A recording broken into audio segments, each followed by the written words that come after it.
Bonjour les Frenchies. On connaît tous cette phrase. On ne voit bien qu'avec le cœur. L'essentiel est invisible pour les yeux. Mais est-ce qu'on la ressent de la même façon dans le livre et dans le film? Aujourd'hui, on plonge dans un monument de la littérature française, Le Petit Prince, écrit par Antoine de Saint-Exupéry, et on le compare à son adaptation en film d'animation sorti en 2015, réalisé par Mark Osborne.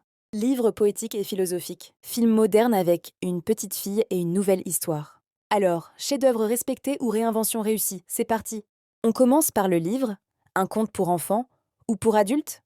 Dans le livre, on suit un aviateur perdu dans le désert, un petit garçon venu d'une autre planète, des rencontres étranges, le roi, le vaniteux, le buveur. Mais attention, ce n'est pas vraiment un livre pour enfants. Ce que raconte vraiment le livre, la solitude, la perte de l'enfance, le regard trop sérieux des adultes, l'amour, la responsabilité, coucou le renard. Les styles est symbolique, poétique, chaque personnage représente une facette du monde adulte. Le lecteur est libre d'interpréter. Le silence et les non-dits sont essentiels. On s'intéresse au film.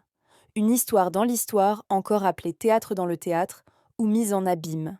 Dans le film Le Petit Prince, surprise, on ne suit plus seulement le Petit Prince. On découvre une petite fille estudieuse, une maman ultra stricte, un vieil aviateur un peu farfelu.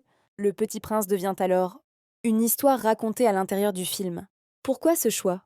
Le réalisateur a voulu adapter le message à un public moderne, montrer la pression scolaire, la performance, parler aux enfants et aux parents d'aujourd'hui. Le film explique davantage ce que le livre suggère.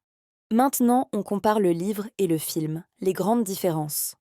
Le livre, très symbolique, laisse place à l'imagination, lecture intime et personnelle, peut sembler abstrait pour certains enfants. Le film, émotion visuelle forte, histoire plus accessible, ajoute un vrai arc narratif, moins de mystère, interprétation imposée. En résumé, le livre fait réfléchir, le film fait ressentir. Trahison ou hommage? C'est la grande question. Le film ne trahit pas le message. Il le traduit dans un autre langage.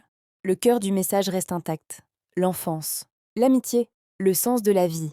Résister à un monde trop sérieux, mais le livre te fait grandir en silence.